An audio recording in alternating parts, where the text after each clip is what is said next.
Hi guys, இன்னைக்கு என்ன lesson பார்க்க போறோம் அப்படின்னா சிக்ஸ்த்து தான் பார்க்க போறோம். சிக்ஸ்த்து தமிழ் ஃபர்ஸ்ட் டேர்ம்ல முதல் இயல் வந்து பார்க்க போறோம். சரிங்களா? வாங்க வந்து வீடியோ வந்து ஸ்டார்ட் பண்ணிடலாம். இது என்ன லெசன் பார்க்க போறோம் அப்படின்னா இன்பத்தமிழ் ஃபர்ஸ்ட், அப்புறம் வந்து தமிழ் கும்மி, வள்ளர் தமிழ், அப்புறம் கனவு படைத்ததுன்ற ஒரு கதை இருக்கும். அப்புறம் தமிழ் எழுத்துக்களின் வகையும் தொகையும். சரியா? மொத்தம் வந்து பார்த்தீங்கன்னா அப்படின்னா 5 டாபிக் இருக்கு. 5 டாபிக் அந்த ஒரே வீடியோல வந்து முடிச்சுக்கலாம். சரிங்களா? சரி வாங்க ஸ்டார்ட் பண்ணுவோம்.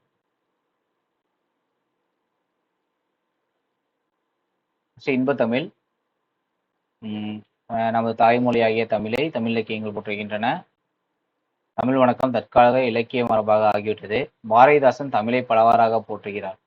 கண்ணியமணி என்று குழந்தை கொஞ்சுவது உண்டு, அதுபோல அவர் செந்தமிழுக்கு பெயர்கள் பல சூட்டி மகிழ்வதை காண்போம். அப்போ வந்து நமக்கு பாரதிதாசன் வந்து என்ன சொல்றாங்க, செந்தமிழுக்கு பெயர்கள் பல சூட்டி மகிழ்றாரு. அப்போ வந்து என்னென்ன பெயர்கள் வந்து சொல்லியிருக்காரு அப்படின்ற மாதிரி கொஸ்டின்ஸ் வந்து கேட்கலாம். சரியா? நம்ம இந்த இதை பார்த்துருவோம். இந்த பாட்டு ஒரு தடவை ரீட் பண்ணிங்க, ரீட் பண்ணாலே போதும். தமிழுக்கு அமுது என்று பேர். அப்ப என்ன பேர் வச்சிருக்காரு? தமிழுக்கு அமுது அப்படின்னு சொல்லி பேர் வச்சிருக்காரு. அந்த தமிழ் இன்பத் தமிழ் எங்கள் உயிருக்கு நேர்.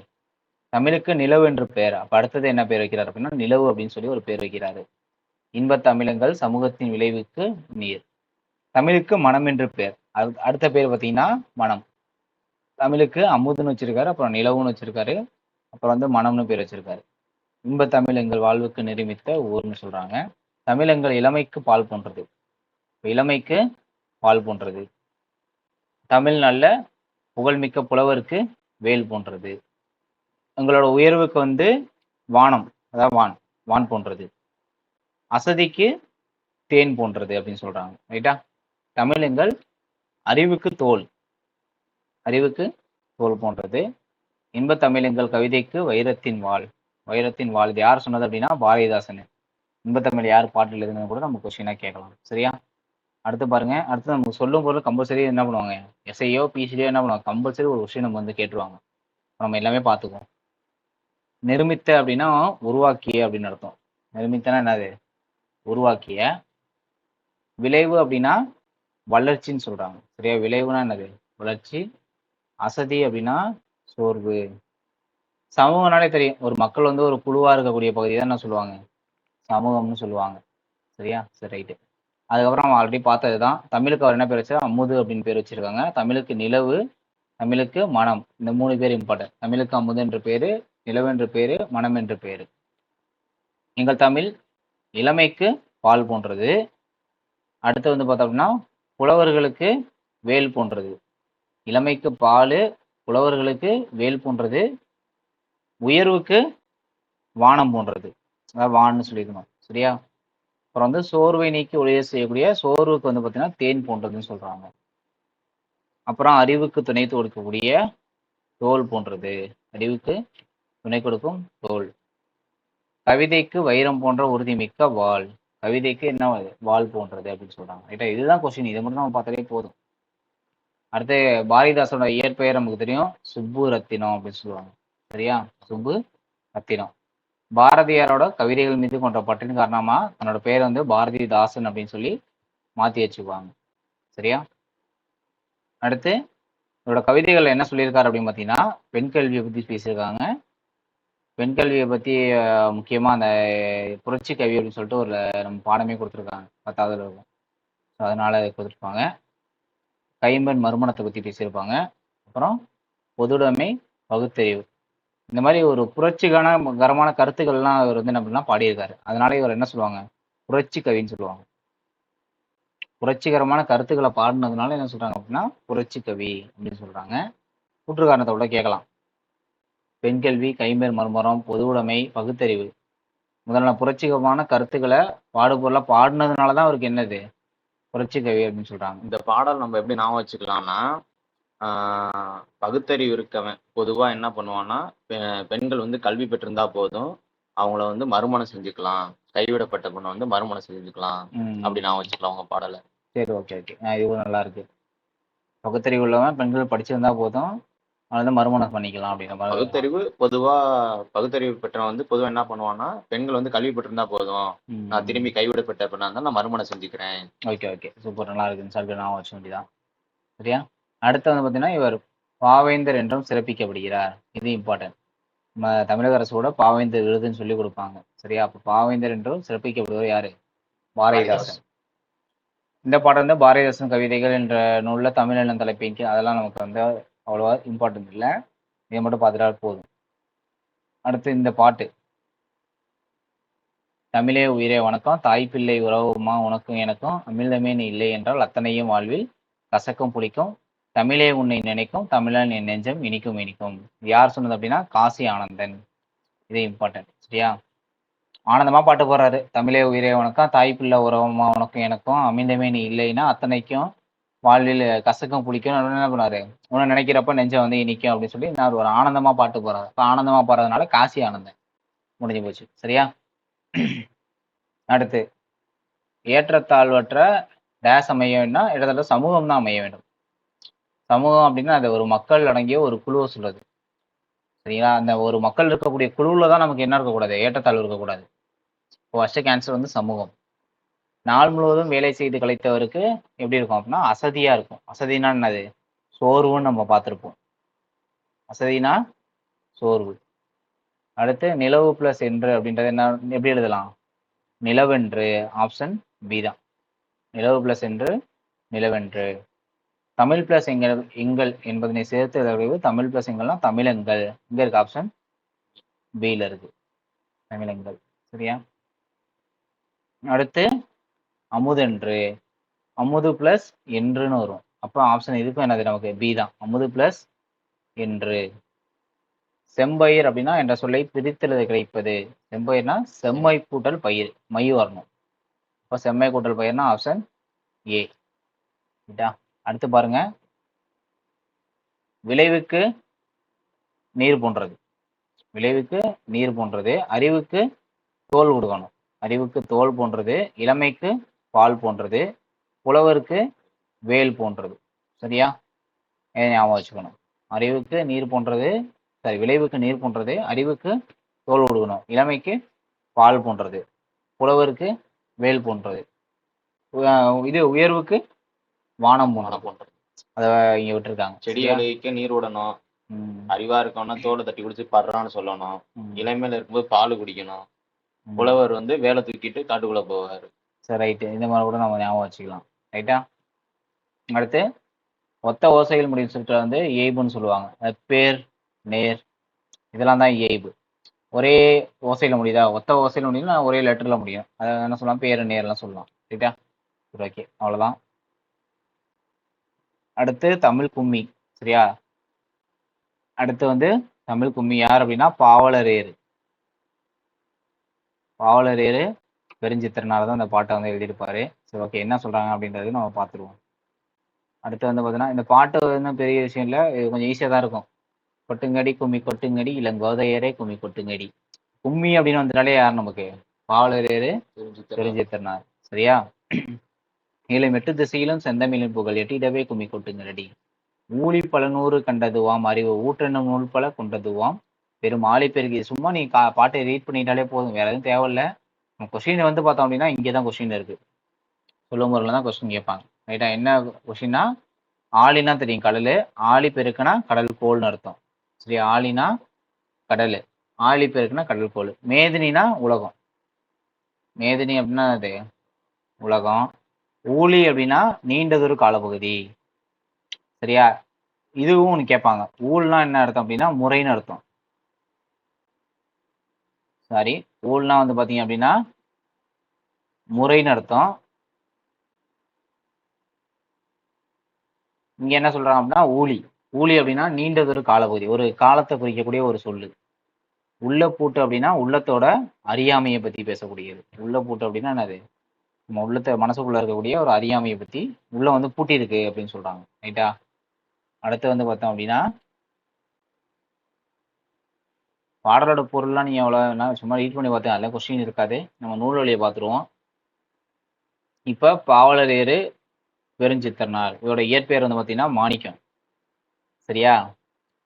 இவர பேர்லயே இருக்கு பாவலரேறு பெருஞ்சித்திரனார். அந்த பாவலர் என்ன சிறப்பு பெயரால் அழைக்கப்படுகிறார். ரைட்டா?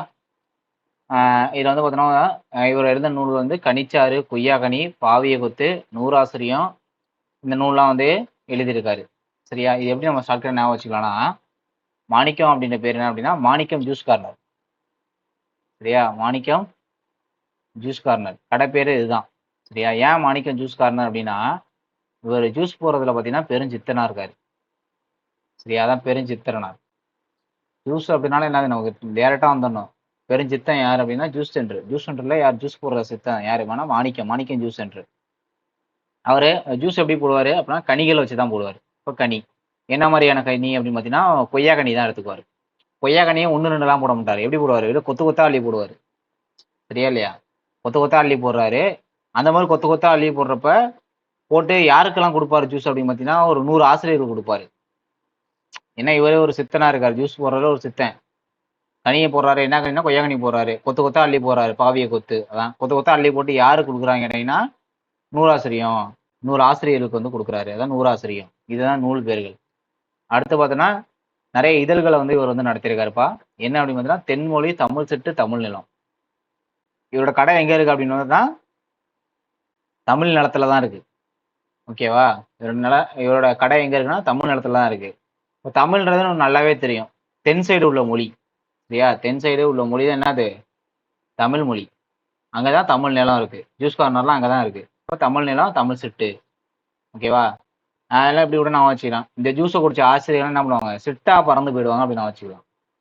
ஜூஸ் குடிச்ச ஆசிரியர்லாம் சிட்டா பறந்து போயிடுவாங்க. இப்போ தென்மொழி, தமிழ் சிட்டு, தமிழ் நிலம் அப்படின்றதெல்லாம் இதழ்கள். இதுதான் இம்பார்ட்டன்ட். இந்த 3 மட்டும் தனியாக நம்ம பார்த்துக்கணும். தென்மொழி, தமிழ் சிட்டு, தமிழ் நிலம் இது 3ம் இதழ்கள். சரியா? அடுத்து கனிச்சாறு மொத்தம் வந்து பார்த்தீங்கன்னா 8 தொகுதிகளாக வெளில வந்திருக்கு. இது மட்டும் நம்ம நோட் பண்ணால் போதும்.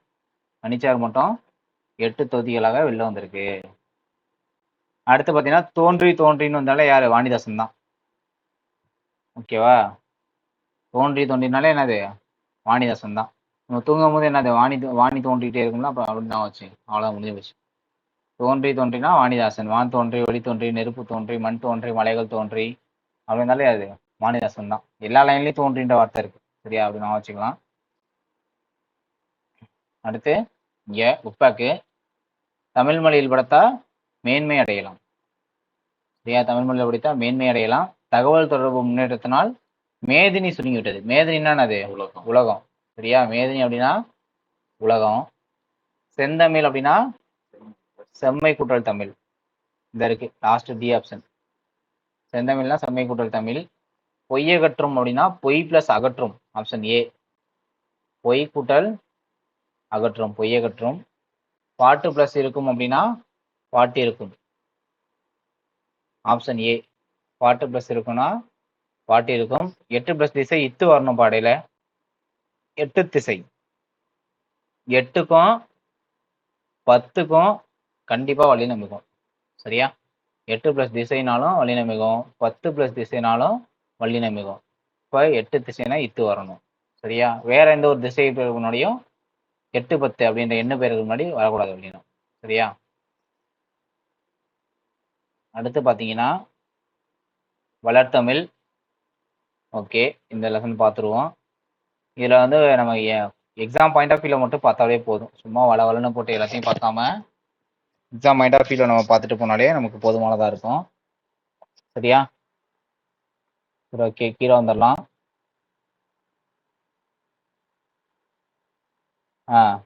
இது இம்பார்ட்டன்ட். உலகில் 6000க்கும் மேற்பட்ட மொழிகள் பேசப்படுகின்றன. உலகத்துல 6000க்கும் மேற்பட்ட மொழிகள் பேசுறாங்க. அப்ப இந்தியாவில் எவ்வளவு மொழி பேசுறாங்க அப்படின்னா 1300க்கும் மேற்பட்ட மொழிகள். சரியா? உலகத்துல 6000க்கும் மேற்பட்ட மொழிகள் பேசப்படுறாங்க. இந்தியாவில் 1300க்கும் மேற்பட்ட மொழிகள் பேசப்படுறாங்க. சில மொழிகளுக்கு மட்டும் தான் பேச்சு வடிவமும் இருக்கும், எழுத்து வடிவமும் இருக்கும். பேச்சு வடிவம்னா நம்ம பேசுறதுப்பா. எழுத்து வடிவம்னா நம்ம பிரிண்டா பாக்குறோம்ல, புக்ல பாக்குறோம்ல, அதுதான் எழுத்து வடிவம். சரியா? அடுத்து வந்து பார்த்தோம்னா அந்த மாதிரி சில மொழிகள் மட்டும் தான் செம்மொழியா இருக்கு. தமிழ் மொழியும் என்ன இருக்கு? செம்மொழியா இருக்கிறதா நம்ம சொல்றாங்க. சரியா? அடுத்து பாரதியார் சொல்றாரு என்ன லைன் அப்படின்னு பார்த்தா இந்த இம்பார்ட்டன்ட். யாமறிந்த மொழிகளிலே தமிழ் மொழி போல் இனிதாவது எங்கும் காணோம் அப்படின்னு தமிழ் மொழியை பத்தி பாடுறாரு. சரியா? அப்ப யாமறிந்த மொழிகளிலே அப்படின்னு யாரு? பாரதியார் தான். சரியா? இதை நோட் பண்ணிக்கணும். நெக்ஸ்ட் பார்த்தோம் அப்படின்னா என்று பிறந்தவள் என்று உணராத இயல்பினதாம் எங்கள் தாய். இதுவும் நமக்கு இம்பார்ட்டன்ட். இதுவும் யார் சொல்றா? பாரதியார் தான் சொல்றாரு. தமிழ் மொழியோட தொன்மையை பத்தி பேசியிருக்காரு அந்த இடத்துல. பாரதியார் தான் பாடியிருக்காரு. சரியா? என்று பிறந்தவர் என்று உணராத இயல்பினதாம் எங்கள் தாய் அப்படின்னு சொல்றாங்க. அடுத்து சாலைகள் தோன்றிய பிறகே சாலை விதிகள் தோன்றியிருக்கும். அது போல இலக்கியம் தோன்றினதுக்கு அப்புறம் தான் என்னது இலக்கண விதிகள்லாம் தோன்றிருக்கணும். தொல்காப்பியம் நம்மளுக்கு தமிழில் கிடைத்த மிக பழமையான இலக்கண நூல். இது ரொம்ப ரொம்ப இம்பார்ட்டன்ட் கொஸ்டின். நிறைய டைம் கேட்டாங்க பிசி எக்ஸாம்ல. தமிழ்ல கிடைச்ச மிக பழமையான இலக்கண நூல் வந்து பார்த்தோம்னா அப்படின்னா தொல்காப்பியம் தான். சரியா? அப்படி என்றால் அதற்கு முன்னதாகவே தமிழ் இலக்கிய நூல்கள் பிறந்திருக்க வேண்டும் அல்லவா? இதனை கொண்டு தமிழ் மிகவும் தொன்மையான மொழி என உணரலாம். அவ்வளவுதான். சரியா? அடுத்து இந்த லைன் இம்பார்ட்டன்ட். உயிரும் மெய்யும் இணைறதுனால தான் என்ன எழுத்து வரும்? உயிர்மை எழுத்து வரும். உயிர் இப்போ எக்ஸாம்பிள் வந்து பார்த்தோம் அப்படின்னா இக்கு இக்கு இருக்குன்னு வச்சுக்கோ, பிளஸ் ஆனா, இது வந்து ஒரு மெய்யெழுத்து, இது வந்து ஒரு உயிரெழுத்து. மெய்யும் உயிரும் இணைகிறதுனால தான் கா அப்படின்னு சொல்லக்கூடிய உயிர்மை எழுத்து வந்து நமக்கு வந்து உருவாகுது. சரியா? அடுத்து வந்து பார்த்தோம் அப்படின்னா தமிழ் மொழியை எழுதும் போது எழுதுறது வந்து மிக எளிதுன்னு சொல்றாங்க. பெரும்பாலும் வளஞ்சொலி எழுத்துக்களாகவே அமைந்துள்ளன. தமிழ் எழுத்துக்கள்லாம் எப்படி இருக்காங்க? ஒரு 10 எழுத்து எழுதுனீங்கன்னா அதுல முக்கால்வாசி எழுத்து ஒரு 6லேருந்து 8 எழுத்து என்ன எழுத்தா இருக்கும்? வளஞ்சொலி எழுத்தா இருக்கும். இங்கேயே பார்த்தீங்கன்னா மொத்தம் 9 எழுத்து கொடுத்துருக்காங்க. இந்த 9ல பார்த்தீங்கன்னா 6 எழுத்து வளஞ்சொலி எழுத்து தான். அது என்ன வளஞ்சொலி எழுத்துனா கிளாக் வைஸ்ல எழுதுவோம். இப்போ ஆனாவை நம்ம கிளாக் வைஸ்ல இப்படி தான் எழுதுவோம். இப்போ ஏனாவையும் கிளாக் வைஸ்ல இப்படி தான் எழுதுவோம். அப்போ ஓவையும் கிளாக் வைஸ்ல தான் எழுதுறோம். ஞாவையும் என்ன பண்ணுவோம்? கிளாக் வைஸ்ல தான் எழுதுறோம். ஞாவையும் இந்த ஞாவையும் நம்ம கிளாக் வைஸ்ல தான் எழுதுறோம் அப்படி சொல்றாங்க. இளஞ்சொலி எழுத்து அப்படின்னா ஆன்டி கிளாக் வைஸ்ல எழுதுறது, இப்படி எழுதுறது. இந்த இந்த இந்த கொஸ்டின்ல இப்போ டா, யா, லா இப்படி போறது, இதெல்லாம் சொல்றாங்க. சரியா? அப்போ வளஞ்சொலி எழுத்துக்கள் தான் தமிழ்ல என்ன இருக்கு? அதிகமா இருக்கு அப்படின்னு சொல்றாங்க. அடுத்து தமிழ் அப்படின்ற வார்த்தை எங்கே இடம்பெற்றிருக்குன்னா தொல்காப்பியத்தில் இடம்பெற்றிருக்கு. தமிழ்நாடுன்ற வார்த்தை சிலப்பதிகாரத்துல வஞ்சி கண்டத்துல வந்து இடம்பெற்றிருக்கா சொல்றாங்க. தமிழன் அப்படின்னா என்னது? அப்பர் தேவாரம், தேவாரத்துல இடம்பெற்றிருக்கு. சரியா? நம்மளோட அப்பாலாம் இல்லை தமிழன் தானே, அப்புறம் நான் ஞாபகம் வச்சுக்கலாம். அப்பர்னாலே என்னது? தமிழன் தான் ஞாபகம் வந்துடணும். சிலப்பதிகாரம் அப்படின்னாலே என்னது? தமிழ்நாட்டுல தான் ஒரு சிலப்பதிகார புரட்சி, அந்த சிலம்பு புரட்சி நடந்திருக்கும். எந்த ஊர்ல நடந்துச்சு அப்படின்னா தமிழ்நாட்டுல. அப்ப சிலப்பதிகாரம் அப்படின்னா என்னது? தமிழ்நாடு. தமிழ்ல வந்து பார்த்தோம் அப்படின்னா தொல்காப்பியம். தமிழ்ல மிக பழமையானதே என்னது? தொல்காப்பியம் தான். அப்ப தமிழ்ன்ற வார்த்தை எங்க இடம்பெற்றிருக்கும்? தொல்காப்பியத்தில் இடம்பெற்றிருக்கும் வச்சுக்கலாம். அதான் தமிழன் கிளவியும் அதனோர் அற்றே அப்படின்றது தொல்காப்பியம். அதான் தமிழ்ன்ற வார்த்தை இடம்பெற்றிருக்கு. இமிழ்கால வேலையை தமிழ்நாடு ஆக்கிய, தமிழ்நாடுன்ற வார்த்தை சிலப்பதிகாரம். தமிழன் அப்படின்னா யாரு? அப்பரை சொல்றாங்க. இப்ப தமிழன் கண்டாய். ரைட்டா? அடுத்து சீர்மை. சீர்மை அப்படின்றது ஒழுங்குமுறையை குறிக்கக்கூடிய ஒரு சொல்லு. சீர்மைன்னா என்னது? ஒழுங்குமுறையை குறிக்கக்கூடிய ஒரு, இதுவே நம்ம கொஸ்டினா கேட்பாங்க. டேஸ் என்பது ஒழுங்குமுறையை குறிக்கக்கூடிய ஒரு சொல். ஓகேவா? அடுத்து வந்து பார்த்தோம் அப்படின்னா அடுத்து உயர்திணை, அஃறிணை அப்படின்னு 2 வகை திணையெல்லாம் நம்ம தமிழ்ல வந்து பிரிக்கலாம். உயர்திணைக்கு எதிர்ச்சொல் வந்து தாழ்திணை அப்படிதான் சொல்லணும். ஆனா தாழ்திணை சொல்லாம நம்ம ஏன் அஃறிணைன்னு சொல்றோம்னா, அல் பிளஸ் திணை உயர் அப்படின்னா உயர்வு அல்லாத திணை. அஃறிணை எப்படி சொல்லலாம்? அல் பிளஸ் திணைன்னு சொல்லலாம். அப்ப என்னது? உயர்வு அல்லாத திணை என்று பெயரிட்டனர் நம் முன்னோர்கள். பாகற்காயை நம்ம என்ன சொல்லணும்? கசப்பு சொல்லிடுது பாகற்காய். அப்ப அது கசப்பு காயின்னு தான் நம்ம சொல்லணும். ஆனா அப்படி சொல்லாம நம்ம என்ன சொல்லணும்? பாகற்காயின்னு சொல்லுவோம். ஏன்னா பாகு பிளஸ் அல் பிளஸ் காய், பாகு அல்லாத காய், அது இனிப்பு அல்லாத, பாகுனா இனிப்பு, இனிப்பு அல்லாத காய் அப்படின்னு சொல்லலாம். புரியுதா? அதனால சொல்லுவாங்க பாகற்காயை எப்படி பிரிச்சிடுதுன்னா பாகு கூட்டல் அல்லுக்குள்ள கூட்டல் காய், பாகற்காய். அது மாதிரி அல் பிளஸ் திணை உயர்வு அல்லாத திணை. ஓகேவா? அதான் அக்ரிணின்னு சொல்லுவோம். அக்ரிணி எப்படி பிரிக்கணும்? அல் பிளஸ் திணைன்னு பிரிக்கணும். அடுத்து வளமை மொழி. இது நமக்கு தெரியும். தொல்காப்பியம், நன்னூல்லாம் நமக்கு இலக்கண நூல். 8 தொகை 10 பாட்டுலாம் இலக்கியம். திருக்குறள், நாலடியார்லாம் அறநூல். சிலப்பதிகாரம், மணிமேகலை அப்படின்னா காப்பியங்கள். இதெல்லாம் நமக்கு தெரிஞ்சதுதான். சரியா? அடுத்து இந்த பூவோட 7 நிலைகள் ரொம்ப ரொம்ப இம்பார்ட்டன்ட். ஃபர்ஸ்ட் வந்து அரும்பா இருக்கும், அப்புறம் மொட்டு வைக்கும், அப்புறம் மொகை, அப்புறம் மலரு, அலறு, வி, அப்புறம் செம்மல். இந்த 7 நிலைகள் இம்பார்ட்டன்ட்பா. ஆர்டர் பண்ண சொல்லுவாங்க. ஃபர்ஸ்ட் அரும்பு தான் இருக்கும். அப்புறம் மொட்டு வைக்கும், அப்புறம் முகை, அப்புறம் மலரு, அலறு, வி, செம்மல். சரி, இது ஞாபகம் வச்சுக்கணும். அடுத்து அதான் பூவின் 7 நிலைகள்னு சொல்றாங்க. ரைட்டா? அடுத்து மா அப்படின்ற ஒரே ஒரு எழுத்துக்கு எவ்வளவு மீனிங் இருக்குன்றது இம்பார்ட்டன்ட். ஒன்று மானா மரம், இன்னொன்று வந்து விலங்கு, இன்னொன்று வந்து பெரிய, திருமகள், அழகு, அறிவு, அளவு, அழைத்தல், துகள், மேன்மை, வயலு, வண்டு.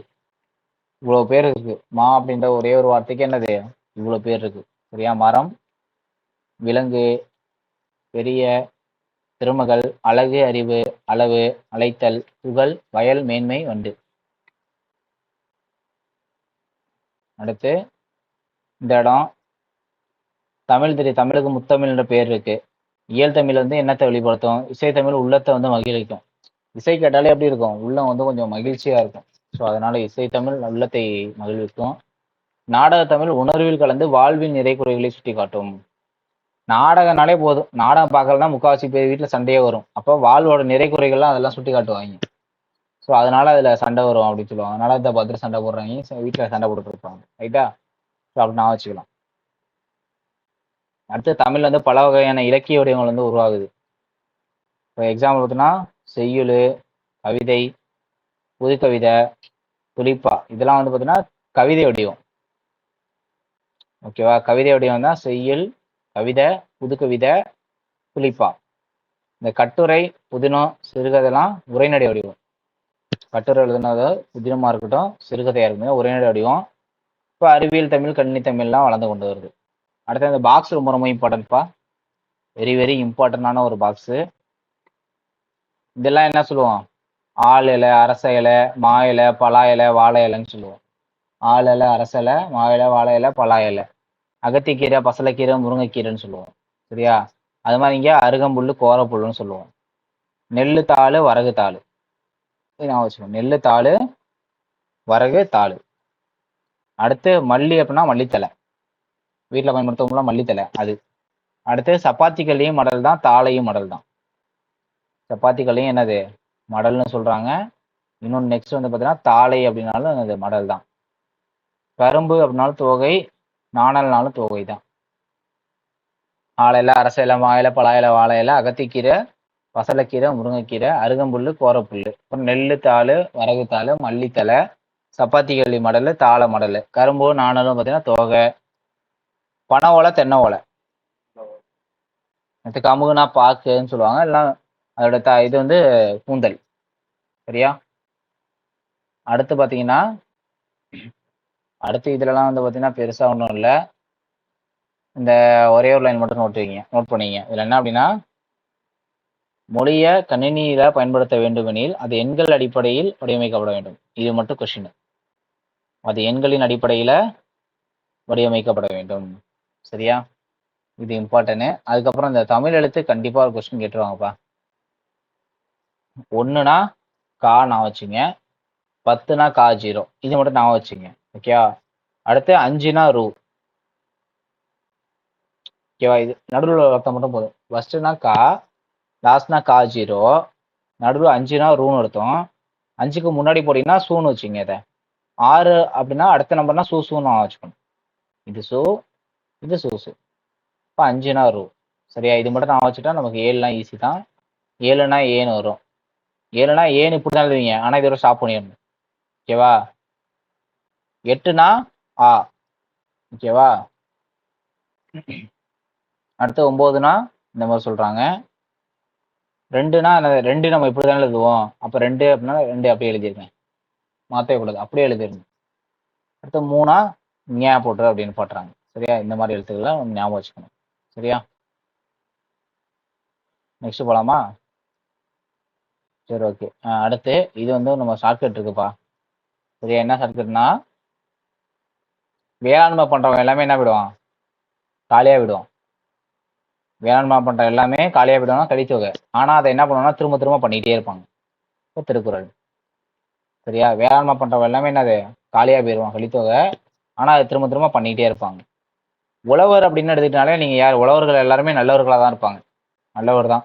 உழவர்கள் எல்லாருமே நல்லவர் தான். இப்ப நற்றினையே சொல்லிக்கலாம். சரியா? சரி ஓகே. அடுத்து பாம்பு, முதலை, இன்னொன்னு வந்து பார்த்தோம் அப்படின்னா மீன் இந்த இருக்கு மீன். மீன் செய் இன்னொன்னு இங்க செய். இது எல்லாமே வந்து பார்த்தீங்கன்னா குறுந்தொகை தான். நம்ம எப்படி ஞாபகம் வச்சுக்க போறோம்னா பாம்பு, முதலை, மீன் இது எல்லாத்தையும் சேர்த்து குருமா பண்ண போறோம். குருமா என்ன பண்ண போறோம் அப்படின்னா செய்ய போறோம். அவ்வளவுதான். செய். பாம்பு, முதலை, மீன் இது எல்லாத்தையும் சேர்த்து நம்ம என்ன பண்ண போறோம்? குருமா செய்ய போறோம். இப்போ குருமானா குறுந்தொகை. முடிஞ்சு போச்சா? சரி ஓகே. அடுத்து வந்து பார்த்தோம் அப்படின்னா வெள்ளத்துல மழை பெஞ்சுன்னா அது வெள்ளம் வரும். வெள்ளத்துல போயிட்டு நம்ம ஆட்டம் போட்டோம்னா என்னது கண்டிப்பா பத்து போடுற மாதிரி ஆயிடும். ஜுரம் வந்து என்ன பண்ணும்? பத்து போடுற மாதிரி ஆயிடும். அடுத்து கோடை தெரியும். கோடை மாசம் வந்து பார்த்தோம் அப்படின்னா கோடையில வந்து வெயில் ரொம்ப உச்சகட்டமா அடிக்கும். கோடை மாசத்துல நீங்க கண்டிப்பா எங்க இருக்கணும்? வீட்டுக்குள்ளதான் இருக்கணும். அப்ப அகம்னா அது அவகனா உள்ளன்னு அர்த்தம். வீட்டுக்குள்ளேயே தான் நீங்க இருக்கணும். சப்போஸ் நீங்க வெளில போயிட்டீங்கன்னா வச்சுங்களேன் மருந்து போடுற மாதிரி ஆயிடும். அகநானூறு புரியுதா? மருந்து எப்படி போடணும்? திரும்ப திரும்ப போட்டுட்டே இருக்கணும். அப்பதான் சரியாகும். கோடை மாசத்துல ஒண்ணு வீட்டுக்குள்ளேயே இருக்கணும். சப்போஸ் நீங்க வெளில போயிட்டீங்க அப்படின்னா என்ன பண்ணணும்? மருந்து போடுற மாதிரி ஆயிடும். திரும்ப திரும்ப நீங்க போட்டுட்டே இருக்கணும். சரியா? அடுத்து நான் சொல்றதெல்லாம் மட்டும் நீங்க பார்த்தாலே போதும். சரியா? அடுத்து வந்து பார்த்தோம் அப்படின்னா ஒரு அரசு இருக்குன்னு வச்சுங்களேன், அரசு கண்டிப்பா என்னது திருடனாதான் இருக்கும். ஒரு அரசு அப்படின்னாலும் என்னது? திருக்குறள். அது ஷார்ட்கட்டுக்காகப்பா. சரியா? அரசு அப்படின்னாலும் என்னது? திருடன் ஞாபகம் வச்சுக்கலாம். சரியா? அடுத்து அங்க பாடுறா அவ்வளவு பெருசா இருக்கு அப்படின்னு சொல்லுவோம்ல. அப்ப பார் அப்படின்னா என்னது? பெருசுன்னு அர்த்தம். பெரும்பால் நாட்டுப்படை. பார் அப்படின்னா பெரும்பால் நாட்டுப்படை. பாக்கி எல்லாமே பாத்தீங்கன்னா மேக்ஸிமம் தொல்காப்பியமா தான் இருக்கும். இப்ப முடி தொல்காப்பியம், ஒளி அப்படின்னா தொல்காப்பியம், செல்லுனா தொல்காப்பியம், அடுத்து புகழ்னா தொல்காப்பியம், மகிழ்ச்சினா தொல்காப்பியம், உயிர்னா தொல்காப்பியம், அன்புனா தொல்காப்பியம், ஊர்னாலும் தொல்காப்பியம் தான். வேற என்ன இருக்கு? உலகம், உலகம்னாலும் தொல்காப்பியம் தான். பாக்கி எல்லாமே பார்த்தாச்சு. சரியா? பாக்கி எது கேட்டாலும் நம்ம என்ன பண்ணலாம்? தொல்காப்பியம்னு போட்டுடலாம். இதுக்கப்புறம்லாம் உங்களுக்கு கேட்கறதெல்லாம் ரேர் தான். இதுவே போதும். இதை தாண்டி எல்லாம் எக்ஸாம்ல கேட்க மாட்டாங்க. இதை மட்டும் பார்த்துக்குங்க. அடுத்து வந்து பார்த்தோம்னா இந்த பிறந்தநாள் வாழ்த்து. இது யார் பாடினது கூட கேட்கலாம் கொஸ்டினா. பிறந்தநாள் வாழ்த்து யாரு பாடினது அப்படின்னா அறிவுமதி அப்படின்னு சொல்லக்கூடியதான் பாடியிருக்காங்க. நீண்ட நீண்ட காலம் நீ நீடு வாழ வேண்டும் அப்படின்னு சொல்லக்கூடிய இந்த பாட்டை. அடுத்து தொன்மை என்னும் சொல்லின் பொருள் என்னது? பழமை. தொன்மைனால என்னது? பழமைன்னு வரும். இடப்புறம். சரியா? இடப்புறம்னா என்ன ஆன்சர் வரணும் இதுக்கு? இடப்புறம் என்ன ஒரு ஆன்சரு? Answer C. இடம் பிளஸ் புறம், இடப்புறம். சரியா? அடுத்து சீரிழமை அப்படின்னா சீர்மை கூட்டல் இளமை.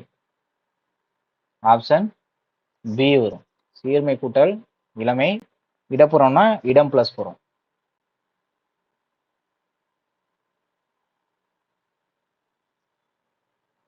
அடுத்து சிலம்பு பிளஸ் அதிகாரம் சிலப்பதிகாரம். Option B Silappatikaram. கணினி பிளஸ் தமிழ்னா இத்து வரணும் கண்டிப்பா. இப்ப கணினி தமிழ் ஆப்ஷன் பி. தமிழ் மொழி போல் இனிதாவது எங்கும் காணும். யார் சொன்னது? பாரதியார். இன்னொன்னு என்ன சொன்னது? பாரதியார். யாமறிந்த மொழிகளிலே தமிழ் மொழி போல் இனிதாவது எங்கும் காணும்னு சொல்லியிருப்பார். ரைட்டா? மா என்னும் சொல்லின் பொருள் என்ன? விலங்கு. ரைட்டா? அடுத்து நாம் சிந்திக்கவும் சிந்தித்ததை வெளிப்படுத்தவும் உதவுவது மொழி. நமக்கு தமிழில் கிடைத்துள்ள மிக பழமையான இலக்கண நூல் தொல்காப்பியம். ஓகேவா? அடுத்து மொழியை கணினியில பயன்படுத்தணும்னா அது என்ன? எண்கள் அடிப்படையில் வடிவமைத்திருக்கணும். ஓகே, எண்கள் அடிப்படையில வடிவமைத்திருக்க வேண்டும். ஓகே, அவ்வளவுதான். வேற என்ன இருக்கு? அடுத்து கனவு படித்ததுன்னு ஒரு கதை ஒன்று கொடுத்துருப்பாங்க. இந்த கதைலாம் நம்ம கேட்க மாட்டாங்கப்பா. சரியா? இந்த கதையில இந்த லைன் மட்டும் நமக்கு கேட்பாங்க. இந்த இந்த இங்க கொடுத்துருப்பாங்க. ஓகே. நிலம், நீர், காற்று, நெருப்பு. இங்க வேற கலர் மாத்திக்குவோம். இதுவும் ப்ளூ கலர்லயே இருக்கு. எல்லோ கலர்னா வச்சுக்கலாம். நிலம், நீர், நெருப்பு, காற்று, ஆகாயம் இந்த 5ம் கலந்தது இவ்வுலகம் என்ற அறிவியல் உண்மையை நம்ம சொல்றது யார் அப்படின்னா தொல்காப்பியத்துல நமக்கு சொல்லியிருக்காரு. சரியா? இது இம்பார்ட்டன்ட். தொல்காப்பியத்துல என்னது நிலம், நீர், நெருப்பு, காற்று, ஆகாயம் இந்த 5ம் சேர்ந்ததுதான் உலகம்னு சொல்லியிருப்பாங்க. அது இல்லாம இந்த உலக உயிர்களை ஓரறிவுல இருந்து 6 அறிவு வரை வகையும் படுத்தியிருப்பாங்க. எதுல அப்படின்னா தொல்காப்பியத்துல. இந்த 2. சரி, ஓகே. இங்க பாருங்க. இப்ப கடல் நீர் ஆவியாகி மேகமாகும், பின்னர் வந்து மேகம் குளிர்ந்து மழையாக பொழியும். இந்த செய்தி எங்க சொல்லியிருக்காங்க அப்படின்னா இப்ப திருப்பாவை எழுதினது ஆண்டாளு. ஆண்டாளு வந்து பார்த்தோம் அப்படின்னா முல்லைப்பூ வச்சுட்டு கார்ல போறாங்க, பாட்டு பாடிட்டு போறாங்க, திரும்ப திரும்ப பாடிட்டே போறாங்க. இப்போ பரிபாடல், திருக்குறள், காரணப்ப இப்படி நாம வச்சுக்கலாம். சரியா? அடுத்து பாருங்க. திரவ பொருளை எவ்வளவு அழுத்தினாலும் அவற்றின் அளவை சுருக்க முடியாது அப்படின்ற அறிவியல் கருத்தை சொன்னது யாரும் கேட்கலாம், ஔவையார். சரியா? திரவ பொருட்களை எவ்வளவு அழுத்தினாலும் அதோட அளவை வந்து சுருக்க முடியாது. அப்ப ஆளு அமுக்கி முகக்கினும் ஆழி கடல் நீர் நாளை முகவாது நாள் நாளி அப்படின்ற குறளை யார் சொன்னது, ஔவையார் சொல்லியிருக்காங்க அப்படின்னு நாம வச்சுக்கணும். சரியா? அடுத்து 18 என்ன சொல்றாங்கன்னா, போர்க்களத்தில் மார்பில் புண்படுவது இயல்பு, வீரரின் ஒருவரின் காயத்தை வெந்நீர் ஊசியால் தைத்த செய்தி 18 சொல்றாங்க. அப்ப இங்க பாருங்க, இது நிலம், தீ, நீர், வளி, விசும்போடு 5ம் கலந்த மயக்கம் உலகம் ஆதலின். இது தொல்காப்பியத்துல சொல்லியிருக்காங்க. கடல் நீர் முகந்த கமஞ்சூல் எழினி. காரை கொண்டு போய் கடல்ல நேரா குத்திடுறாங்க ஆண்டாள் அப்படின்னு நான் வச்சுங்க. கார் நாட்பது அப்படின்னால அது கடலை பத்தி வந்துடணும். சரியா? ஊசி அப்படின்னு 10 போறோம்னு வச்சுங்க. 18 சரியா? நெடு வெள்ளூசி நெடுவசி பறந்தவடு. ஊசி அப்படின்னால இது 18. அடுத்து சுறாமீன் தாக்கியதால் ஏற்பட்ட புண்ணை நரம்பினால் பேசுறது நற்றினை. அப்ப நரம்பு அப்படின்னா என்னது, நற்றினை நான் வச்சுக்கலாம். இப்போ கோட்சுறா எரிந்தன சுருங்கிய நரம்பின் முடி முதிர் பரதவர். இப்ப நரம்பு அப்படின்னா நற்றினை நான் வச்சுக்கணும். சரியா? அடுத்து பார்த்தோம் அப்படின்னா தொலைவில் உள்ள பொருளின் உருவத்தை அருகில் தோன்ற செய்ய முடியும் அப்படின்னு சொன்னது யாரு, கலீலியோ. ஏன்னா தொலைநோக்கிய முதல்ல பயன்படுத்தினது யார் அப்படின்னா கலீலியோ தான். சரியா? அடுத்து வந்து பார்த்தோம் அப்படின்னா வேற என்ன கொடுத்துருக்காங்கன்னா, இந்த கருத்தை திருவள்ளுவமாலை அப்படின்ற நூலை கபிலர் வந்து சொல்லியிருக்காங்க. சரியா? பாருங்க. திணையளவு போதா சிறுபுல் நீர் கண்ட பனையளவு காட்டும். திணையளவு போதா சிறுபுல் நீர் கண்ட பனையளவு காட்டும். அதாவது மழை பெஞ்சு ஓஞ்சிட்டா அந்த நெல்லில் வந்து ஒரு சில தண்ணி இருக்கும். அந்த தண்ணியை பார்த்தீங்க அப்படின்னா பனைமரமே தெரியும்ன்றாங்க. சரியா? அதான் சொல்றாங்க. அடுத்து பார்த்தீங்கன்னா வேற எதுவும் கொடுக்கல இதுல. அடுத்து இந்த லைன் மட்டும் நம்ம நோட் பண்ணிக்கணும். தமிழ் பயின்ற அறிவியல் அறிஞர்கள், தமிழ் மீடியத்தில் படித்தவங்க யாரா, நம்ம அப்துல் கலாம் தெரியும். இந்தியாவோட 11வது குடியரசுத் தலைவர் யார், அப்துல் கலாம். அவங்க தமிழ் மீடியத்தில் தான் படித்தாங்க. அப்புறம் இஸ்ரோவோட அறிவியல் அறிஞர்னா மயில்சாமி அண்ணாதுரை, சந்திராயன் 1 திட்ட இயக்குனர். இவர் சந்திராயன் 1 திட்ட இயக்குனர். இவங்களும் தமிழ் மீடியத்தில் தான் படிச்சுட்டு இருக்காங்க. அப்புறம் இஸ்ரோவோட தலைவர் 9வது தலைவர், இஸ்ரோட 9வது தலைவர் சிவன். இவங்களும் என்னது தமிழ் மீடியத்தில் தான் படிச்சிருக்காங்க. சரியா? இவங்க 3 பேருமே தமிழ்நாடை சேர்ந்தவங்கப்பா. அப்துல் கலாம் ராமேஸ்வரம், மயில்சாமி அண்ணாதுரை கோயம்புத்தூர், சிவன் பார்த்தீங்கன்னா நாகர்கோயில். சரியா? 3 பேருமே என்னது தமிழ்நாடை சேர்ந்தவங்க தான். அடுத்து பார்த்தோம் அப்படின்னா தமிழ் எழுத்துக்களோட வகையும் தொகையும். சரியா? நமக்கு வந்து தமிழ் மொழியின் இலக்கண வகைகள் 5. இலக்கண வகை பிடிச்சோம் அப்படின்னா அது நமக்கு இந்த 5 தான் நமக்கு என்னது அப்படியே எடுத்து சிலபஸ்ல கொடுத்துருப்பாங்க. எழுத்து இலக்கணம், சொல் இலக்கணம், பொருள் இலக்கணம், யாப்பு இலக்கணம், அணி இலக்கணம். தமிழ் மொழியோட இலக்கண வகைகள். சரியா? இது ரொம்ப ரொம்ப நமக்கு இம்பார்ட்டன்ட். இது அப்படியே கேட்பாங்க. தமிழ் மொழியின் இலக்கண வகைகள் எத்தனை அப்படின்னு 5 தான். எழுத்து, சொல்லு, பொருள், யாப்பு, அணி. இதுதான் நமக்கு அப்படியே சிலபஸ். எஸ்ஐ சிலபஸாக இருந்தாலும் சரி, பிசி சிலபஸாக இருந்தாலும் சரி, இது அப்படியே எடுத்து சிலபஸ்ல வச்சிருப்பாங்க. சரியா? இது பாருங்க. ஃபர்ஸ்ட் எழுத்து பார்க்கலாம். ஒளி வடிவமாக எழுப்பப்படுவதும் வரி வடிவமாக எழுதப்படுவதும் தான் என்னது எழுத்துன்னு சொல்றாங்க. சரியா? உயிருக்கு முதன்மையான காற்று, இயல்பாக காற்று வெளிப்படும் போது உயிரெழுத்துக்கள் பிறக்கின்றன. உயிரெழுத்துக்கள் எப்படி பிறக்கின்றன கேட்கலாம் கொஸ்டின். உயிருக்கு முதன்மையான காற்று, இயல்பாக காற்று வெளிப்படும் போது உயிரெழுத்துக்கள் பிறக்கும். அதாவது வாயை திறக்கிறது, உதடை விரிக்கிறது, உதடுகளை குவிக்கிறது, இந்த எளிய செயல்பாடுகள்னால தான் என்னது ஆலேந்து அவ்வு அப்படின்னு சொல்லக்கூடிய மொத்தம் 12 உயிரெழுத்துக்கள் இருக்கு. இந்த 12 உயிரெழுத்துக்களும் பிறக்கும். சரியா? இது நமக்கு தெரிஞ்சதுதான் ஆனா ஆவனாலாம். அடுத்து பாருங்க, ஆனா ஈனா ஊனா ஏனா ஓ இந்த 5 எழுத்தும் பார்த்தீங்கன்னா குறுகி ஒலிக்கிறதுனால குற்றெழுத்து அதாவது குறில்னு சொல்லுவாங்க. குறுகி ஒலிக்கும். இந்த 7 எழுத்தும் நீண்டு ஒலிக்கிறதுனால அது நெடில் எழுத்துக்கள்னு சொல்லுவாங்க. சரியா? குரில் நெடில் அப்படின்னு தனியா பிரிச்சுக்கணும் இதுல. என்ன கான்செப்ட்னா ஒரு எழுத்துக்கு வந்து ஒரு மாத்திரை, ஒரு எழுத்துக்கு ஒரு மாத்திரை. அது குறிலா இருந்த பட்சத்துல வந்து பார்த்தோம் அப்படின்னா ஒரு மாத்திரையும், நெடிலா இருக்க பட்சத்துல பார்த்தீங்கன்னா 2 மாத்திரையும் கொடுப்பாங்க. சரியா? அந்த மாத்திரை கணக்கு தான். குறில்னா ஒரு மாத்திரை, நெடில்னா 2 மாத்திரை. அடுத்து வந்து பார்த்தோம் அப்படின்னா இங்க அதே தான் கொடுத்துருக்காங்க. ஆ இ உ ஏ ஓ இந்த 5ம் குறில் எழுத்துக்கள், இந்த 7ம் நெடில் எழுத்துக்கள். சரியா? ஒவ்வொரு எழுத்தையும் உச்சரிப்பதற்கு கால அளவு உண்டு. இந்த கால அளவை கொண்டு தான் குறில் நொடில் அப்படின்னு நம்ம வகைப்படுத்துவோம். இப்போ நான் சொன்னது தான் அப்படியே கொடுத்துருக்காங்க. அடுத்து மாத்திரை. மாத்திரை அப்படின்றது என்னது? இங்க கால அளவை குறிக்கக்கூடியது தான். ஒரு மாத்திரை அப்படின்றது ஒரு முறை கண்ணமைக்கவோ இல்லை ஒரு முறை கை நொடிக்கவோ ஆகும் கால அளவு தான். குறில் எழுத்தை குறிக்கணும் அப்படின்னா ஒரு மாத்திரையும், நெடில் எழுத்தை குறிக்கிறதுனா 2 மாத்திரையும் ஆகும். சரியா? அடுத்து பார்த்தீங்கன்னா மெய்யெழுத்து. மெய் என்பது உடம்பு என பொருள்படும். மெய்னா அது நமக்கு உடம்பு அப்படின்னு சொல்லக்கூடியது ஒரு பொருள் இருக்கு. மெய்யெழுத்துக்களை ஒலிக்க உடல் இயக்கத்தோட பங்கு வந்து இன்றியமையாதது. அதனாலதான் மெய் அப்படின்ற வார்த்தையே வந்திருக்கு. சரியா? அடுத்து இக்கு இங்கு இச்சு இட்டுலேருந்து ஆரம்பிச்சு இன்னும் வரையும் வரும். ஆக 18 எழுத்துக்களும் என்னது நமக்கு மெய்யெழுத்துக்கள். இந்த மெய்யெழுத்துக்களை 3 வகையா பிரிக்கலாம்ப்பா. என்னது? வல்லினம், இடையினம், இன்னொன்று மெல்லினம். கசட தபரன் போட்டு மேலே புள்ளி வச்சுங்க. என நம்மனன் போட்டு மேலே புள்ளி வச்சுங்க. ஏரள வளடன் போட்டு மேலே புள்ளி வச்சுங்க. அப்படிதான் பிரிக்கணும். வல்லினம், மெல்லினம், இடையினம். இது ரெண்டுத்துக்கும் இடையில இது வரும். அதனால அது இடையினம். சரியா? மெய்யெழுத்துக்களோட கால அளவு பார்த்தீங்கன்னா அரை மாத்திரை தான்.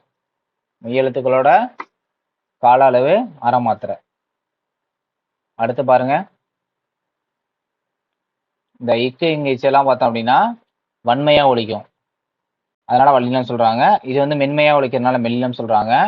இது வன்மையாவும் இல்லாம மென்மையாவும் இல்லாம ரெண்டுக்கும் இடைப்பட்டு ஒலிக்கும். அதனால அதை என்ன சொல்லுவாங்க? இடையினம்னு சொல்லுவாங்க. அடுத்து மெய்யெழுத்துக்கள் மொத்தம் 18. இது இல்லாம உயிரெழுத்துக்கள் மொத்தம் 12. இது 30 எழுத்துக்களும் சேர்ந்து இதுதான் முதல் எழுத்துன்னு சொல்லுவாங்க. 18 மெய்யெழுத்துக்களும் 12 உயிரெழுத்துக்களும் சேர்ந்தது முதல் எழுத்துன்னு சொல்லுவாங்க. இது ரெண்டும் சேர்ந்து இயங்குறதுனால தான் நமக்கு உயிர்மெய் எழுத்துக்கள் வரும். 18 × 12ன்னு போடுவாங்க. சரியா? மொத்தம் 216 எழுத்துக்கள். இந்த 216 எழுத்துக்கள்லாம் என்ன சொல்லுவாங்கன்னா உயிர்மெய் எழுத்துக்கள்னு சொல்லுவாங்க. இங்க கொடுத்துருக்காங்க பாருங்க. உயிர்மெய் எழுத்துக்கள் 216 எழுத்துக்களும். சரியா? அடுத்து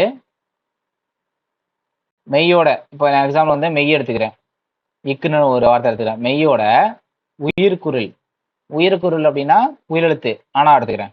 இது குறில் தான். உயிரெழுத்து பிளஸ் குறில். இது தோன்றும் போது நமக்கு என்ன வரும்? கான்னு வரும்.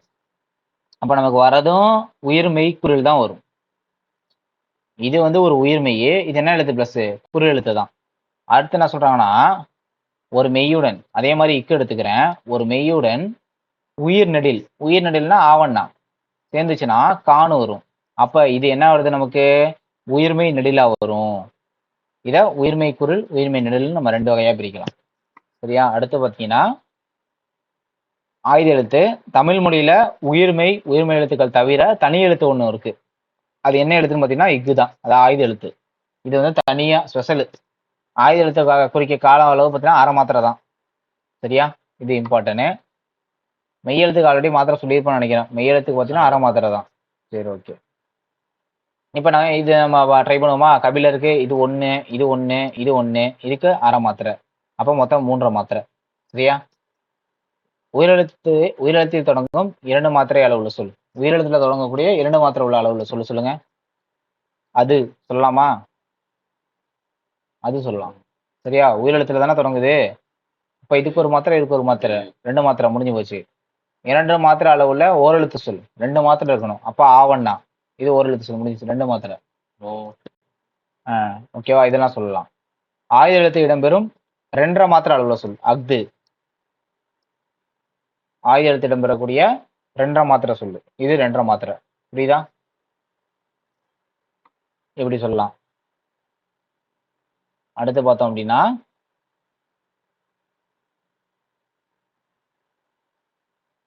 அடுத்து இந்த லைனு விரிவான கருத்தை சுருக்கி சொல்வதே பழமொழியின் சிறப்பு. சுத்தம் சோறு போடும்.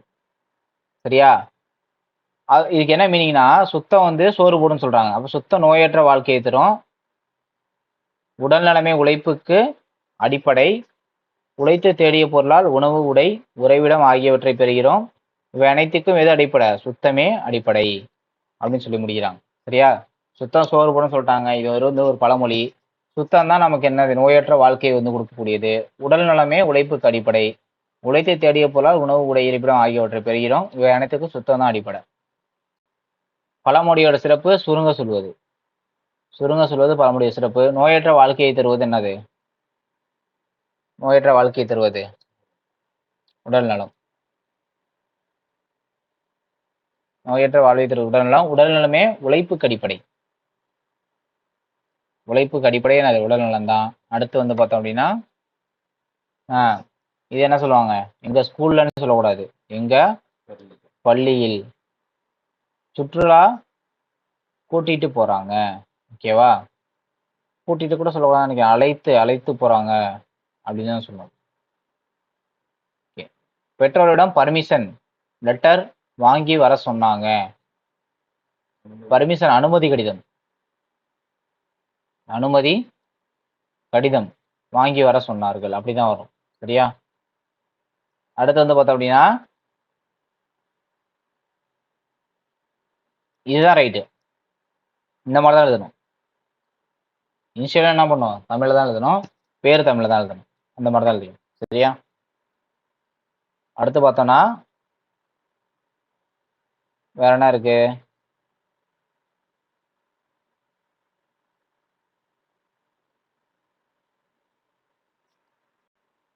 அடுத்து இந்த கடைசியாக இங்கே கொடுத்துருக்காங்க. அடுத்து வளஞ்சொல்லினா நமக்கு தெரியும். Clockwise. இணையம்னா இன்டர்நெட்டு. தேடுனா என்னது? சர்ச்சு. பொறினா இன்ஜின். இப்போ சர்ச் இன்ஜின். முகநூல் அப்படின்னா ஃபேஸ்புக்கு. புலனம் அப்படின்னா வாட்ஸ்அப்பு. சரி, இது மாதிரி வாட்ஸ்அப் பார்த்துங்க. புலனம்னு சொல்கிறாங்க. இடஞ்சொல்லினா ஆன்டி கிளாக் வைஸு. குரல்னா வாய்ஸு. தேடல்னா சர்ச். அப்போ வாய்ஸ் சர்ச்சு. தொடுனா டச் பண்ணுறது. திரைனா ஸ்க்ரீன். அப்போ டச் ஸ்க்ரீனு. செயலினா ஆப்பு.